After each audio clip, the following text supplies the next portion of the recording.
नमस्कार दोस्तों, इस वीडियो में आपका स्वागत है। आज की इस वीडियो में हम लोग टीनोफोरा के बारे में पढ़ेंगे। टीनोफोरा एनिमेलिया का तीसरा फाइलम है। अभी तक हम लोगों ने पोरीफेरा, सिलेंट्रेटा के बारे में पढ़ा। पोरीफेरा में cellular level of the body organization पाया जाता था। जब आप सिलेंट्रेटा में चलते हैं तो वहाँ पर tissue level of the body organization पाया जाना शुरू हो जाता है। इसके पहले हमने पोरीफेरा में पढ़ा कि जो बॉडी की सिमेट्री जो थी वो एसिमेट्रिकल थी, जबकि सिलेंट्रेटा में ये रेडियल हो जाती है। ठीक है। जब हम टीनोफोरा में आते हैं तो टीनोफोरा में जो बॉडी ऑर्गेनाइजेशन होता है वो tissue level of the body organization होता है। ये एक तरह का माइनर फाइलम है, क्योंकि इसमें 100 से भी कम स्पीसीज अभी तक रिपोर्ट किए गए हैं। ये टोटली मरीन होते हैं, पूरी तरह से समुद्र के जल में पाए जाते हैं, फ्रेश वाटर में नहीं पाए जाते हैं। इसकी दूसरी सबसे खासियत ये होती है कि ये बायोल्यूमिनेंस शो करते हैं। बायोल्यूमिनेंस का मतलब ये होता है कि रात के समय में इनमें से लाइट निकलती है, जैसे जुगनू में आपने देखा होगा। ठीक है। ये बायोल्यूमिनेंस एक खास तरह के प्रोटीन की वजह से होता है, जिसको ल्यूसीफेरिन बोलते हैं।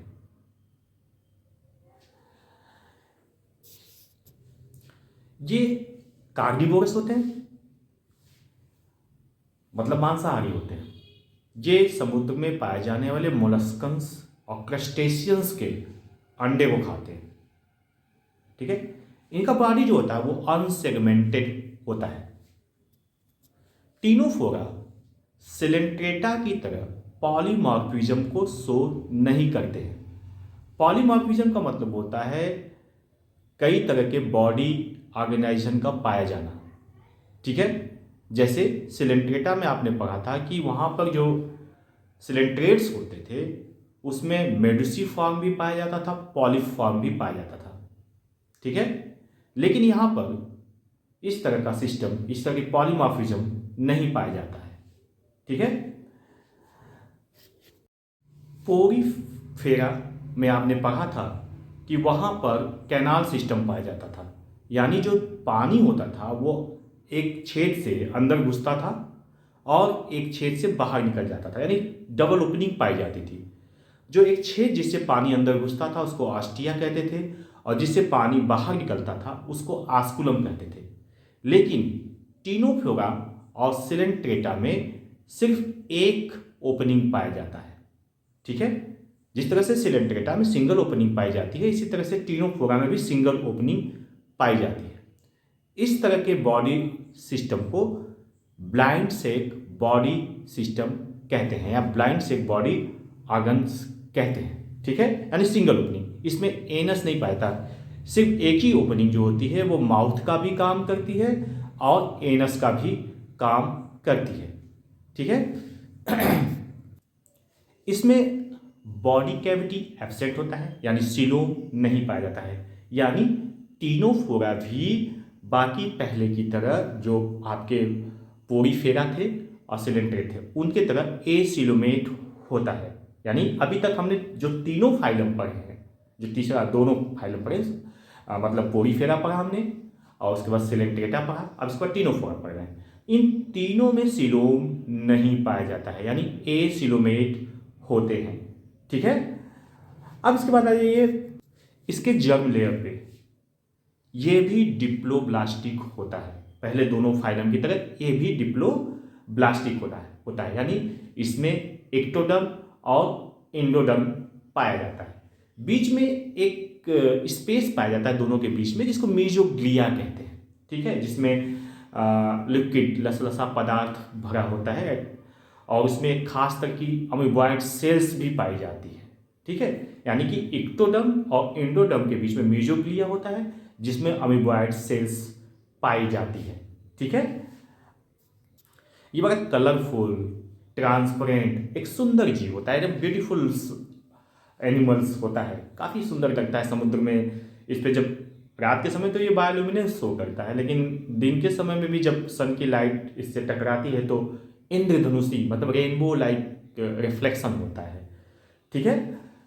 देखिए, जो टीनोफोरा जो होता है यह कॉम्ब जेली के नाम से भी जाना जाता है, ठीक है, क्योंकि इसके बॉडी पे 8 प्लेट होते हैं, ठीक है, जैसा कि आपको इस फिगर में दिखाई दे रहा है, ठीक है। इन 8 प्लेट की वजह से इसको हम कॉम्ब जेली भी कहते हैं। ये 8 कॉम्ब प्लेट जो होती है कंघी की तरह दिखती है, कॉम्ब माने कंघी, ठीक है, और ये तैरने में मदद करती है, ठीक है। इसके अलावा इसे सी वालनट भी कहते हैं। क्यों? क्योंकि इसका स्ट्रक्चर वालनट की तरह लगता है, ठीक है। बात समझ में आ गई है? देखिए, जो टीनोफोरा जो होता है बाई रेडिएट होता है, यानी इसमें बाइलेटरल सिमेट्री भी पाई जाती है और रेडियल सिमेट्री भी पाई जाती है। दिन दोनों का मिक्स होता है। बाई रेडिएट का मतलब बाइलेटरल सिमेट्री भी पाया जाना और रेडियल सिमेट्री भी पाया जाना।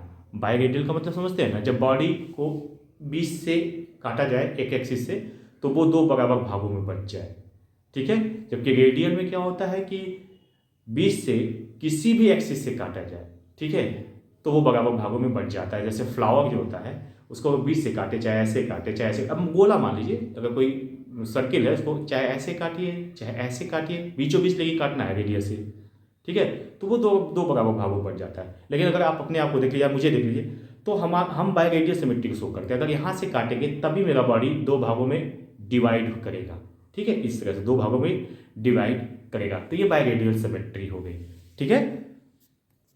इसमें 2 टेंटिकल्स पाए जाते हैं। उस टेंटिकल्स पे खास तरह की सेल्स होती है जो कि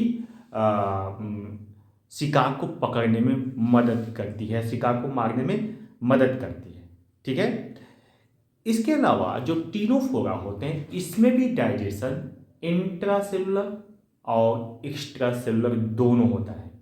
इंट्रासेलुलर का मतलब होता है कि जब डाइजेशन सेल के अंदर हो, और एक्स्ट्रा सेलुलर का मतलब होता है जब डाइजेशन सेल के बाहर हो, ठीक है। जैसे हम लोग के अंदर डाइजेशन जो होता है एक्स्ट्रा सेलुलर यानी कि स्टोमक के अंदर होता है, इंटेस्टाइन के अंदर होता है, ठीक है, और इंट्रा सेलुलर होता है जब वो सेल के अंदर मटेरियल चल जाए, वहाँ से डाइजेशन होने लगे, ठीक है, तो उसको इंट्रा सेलुलर डाइजेशन कहते हैं, ठीक। तो तीनों फॉर्म में क्या हो गया, दोनों तरह का होता है, एक्स्ट्रा सेलुलर भी होता है और इंट्रा सेलुलर भी होता है, जिस तरह की आपने पोरीफेरा में पढ़ा था, ठीक है। आपने इसी तरह का डाइजेशन आपने यहाँ पे सिलेंट्रेटा में पढ़ा था, पोरीफेरा में नहीं, पोरीफेरा को छोड़ दीजिए, आपने सिलेंट्रेटा में पढ़ा था, अब इसके बाद टीनोफोरा में, ठीक है। देखिए, इसका नर्वस सिस्टम अनडेवलप होता है, ठीक है। तंत्रिका तंत्र पाई जाती है, नर्व सेल्स पाई जाती है, लेकिन ब्रेन नहीं पाया जाता है, ठीक, इसमें ब्रेन का अभाव होता है, ठीक। लेकिन इसमें एक खास तरह की स्टेटोसिस्ट सेल्स पाई जाती है जो कि बैलेंसिंग ऑर्गन का काम करती है, स्टेटोसिस्ट, ठीक है।